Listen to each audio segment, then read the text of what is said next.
जंगल बचाना। शेर बादशाह का चैलेंज बादशाहों से पहले, इंसानों से पहले, जंगल की रूह खुद वक्त से ज्यादा पुरानी ताकत थी।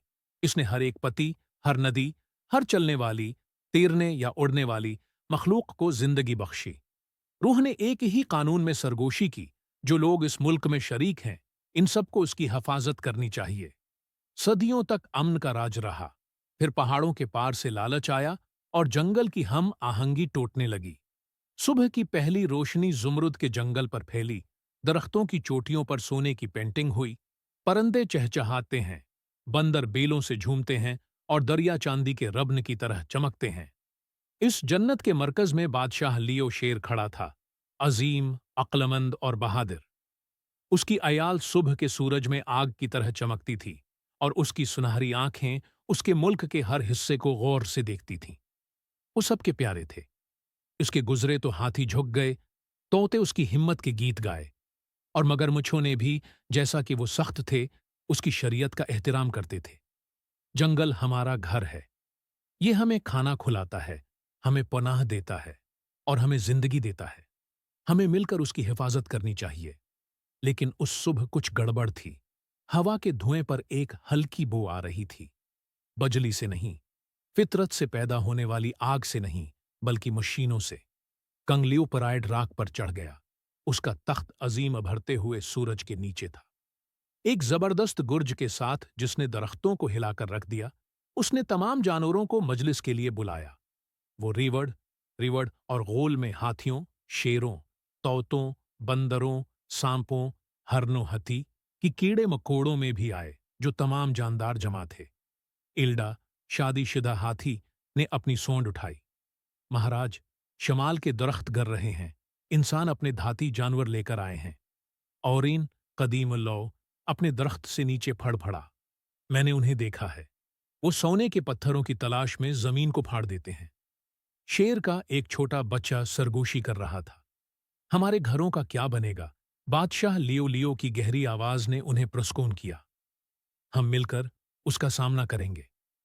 मेरे जंगल में कोई जानदार अकेला नहीं है। तवील बहस के बाद लियो ने जानवरों का एक खफिया आर्डर जंगल इत्तेहाद तश्कील दिया। हर एक का मिशन था।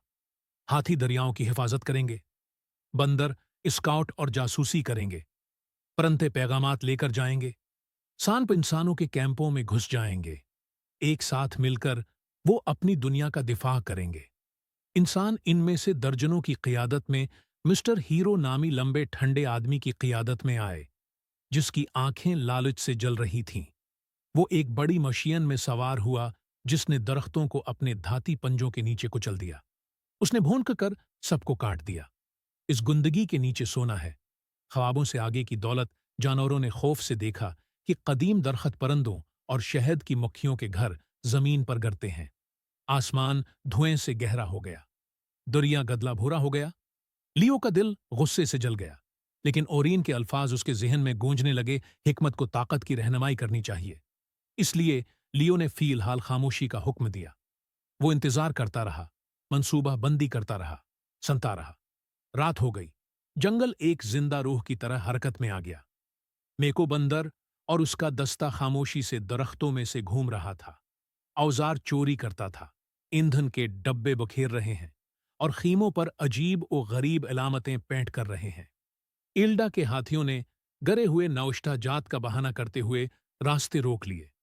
जब इंसानों ने उनको एक तरफ धकेलने की कोशिश की, तो वो इस जोर से तुरम बजाते हुए उठे कि जमीन लर्ज गई। सांप, चालाक अजगर सुलीथर की क़ियादत में रात के वक्त कैंप में घुस गए। साए से सुस्कारते, मशीनों के गर्द घूमते और खौफ की पगडंडियां छोड़ते। आतश फशां अंधेरे में रक़स करती थीं। भूत की शक्ल के चेहरे बनाती थीं, जो कि धुंध में चमकते थे। सुबह होते ही इंसानी मजदूर घबरा गए। ये जंगल मलून है, एक चीखा। रूहें। हमें एक और रोना छोड़ना चाहिए। लेकिन मिस्टर हीरो सिर्फ हंस से। रूहें मौजूद नहीं हैं। खौफ अहमकों के लिए है। खोदते रहें और यूं लालच और फितरत के दरमियान जंग शुरू हो गई। दिन हुफ्तों में बदल गए। इंसानों ने अपनी नाकामियों पर गुस्से में अपनी सोने की कानों के लिए रास्ता साफ करने के लिए दरियाए क्रिस्टल में केमिकल डाल दिया। पानी काला हो गया। मछली सतह पर तैर रही थी। बादशाह लियो ने जहर आलूद दरिया को देखा तो उसका दिल टूट गया। जानवर प्यासे और कमजोर थे, यहां तक कि हुआ से भी बदबू आ रही थी। लियो ने आलूदा पानी की तरफ निगाह की और अपने अक्स को लहराते और मध्यम होते देखा, जब तक कि उसके साथ दूसरा चेहरा जाहिर ना हो। एक चमकता हुआ शेर जो रोशनी और धंध से बना है। ये जंगल की रूह थी। लियो, रूह ने कहा। उसकी आवाज गर्ज और बारिश की तरह गूंज रही है। आपको हुक्मरानी के लिए नहीं, बल्कि हिफाजत के लिए चुना गया है। ये जंगल इत्तेहाद की वजह से सांस लेता है। उन्हें दिखाएं कि उसका क्या मतलब है। लेकिन लियो ने कैसे पूछा? उनके पास हमारे पंजों से ज्यादा मजबूत मशीनें हैं। ताकत धात में नहीं है, ये दिलों में है जो एक की तरह धड़कते हैं। रूह धंध में ढल गई। लियो को एक नए अज़्म के साथ छोड़ दिया। अगली सुबह लियो सबसे ऊंची चट्टान पर चढ़ गया। आसमान धुएं से अंधेरा था। जंगल मर रहा था। वो पहले से ज्यादा जोर से गरजने लगा। आवाज पहाड़ों, दरियाओं के पार, हर वादी में से गुजरी। हर मखलूक ने उसे सुना और जवाब दिया। जंगल के हर कोने से जानवर आए। हाथियों के रेवड़, शेरों के घमंड, परिंदों के झुंड, भेड़ियों के टोले, और यहां तक कि कीड़े मकोड़े एक दूसरे से गंगना रहे थे। उन्होंने इंसानों और जंगल के दिल के दरमियान एक जिंदा दीवार बनाई। मिस्टर हीरो उन्हें देखकर हंस पड़े। आपको लगता है कि जानवर तरक्की को रोक सकते हैं? उसने तंज किया। उसने अपनी मिसाल ऊंची कर ली। एक और दरख्त को जलाने के लिए तैयार था, लेकिन हुआ चली गई। जमीन कांप उठी। मशीनों के गर्द लपेटकर मिट्टी से जड़ें फूट पड़ीं। बीलें करीने खींचती हुई आसमान तक पहुंच गईं। दरिया फिर साफ हो गया। माया रोशनी की तरह चमक रहा था। लियो आगे बढ़ा। उसकी आंखें हिम्मत से चमक रही थीं। उस जगह को छोड़ दो, उसने गुरज कर कहा। ये जमीन रहती है, ये याद आता है, ये लालच में नहीं आएगा। पहली बार मिस्टर हीरो ने खौफ महसूस किया। जंगल जिंदा दिखाई दे रहा था, उसे देख रहा था, उसका फैसला कर रहा था। वो अपनी टार्च गराकर भागा। उसके आदमी घबराकर उसके पीछे भाग रहे थे। हफ्ते गुजर गए। हवा फिर से मीठी हो गई। दरिया एक बार फिर चमक उठा। निन्हे पूदों को झलसी हुई जमीन में धकेल दिया गया। जंगल इत्तेहाद ने उनके घर को ठीक करने के लिए मिलकर काम किया। हाथियों ने पानी के नए गोढ़े खोदे। बंदरों ने गरे हुए दरख्तों से बीज दोबारा लगाए। परिंदे जंगल के हर कोने में ताजा टहनियां लेकर गए। यहां तक कि सांप भी जवान इनकर्त को कीड़ों से महफूज रखते थे।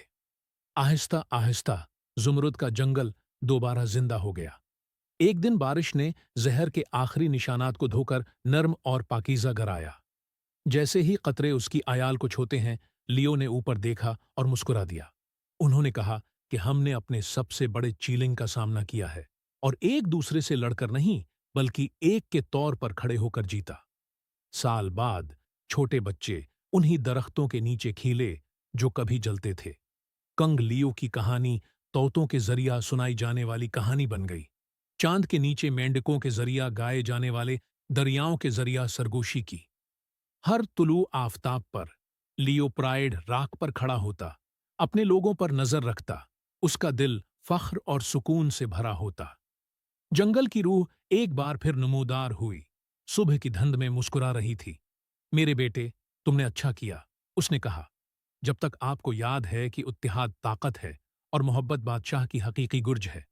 वक्त गुजर गया और जंगल महफूज रहा। लेकिन जब कभी कोई खतरा लाहिक होता तो पहाड़ों से एक गहरा गुर्ज एक शेर की नहीं, बल्कि हर जानदार के दिल की धड़कन से गूंजता था। और इस तरह कंग लियो का अफसाना, शेर बादशाह जिसने जंगल को बचाया, हमेशा के लिए जरात, हिकमत और इत्तेहाद की कहानी पर जिंदा रहा।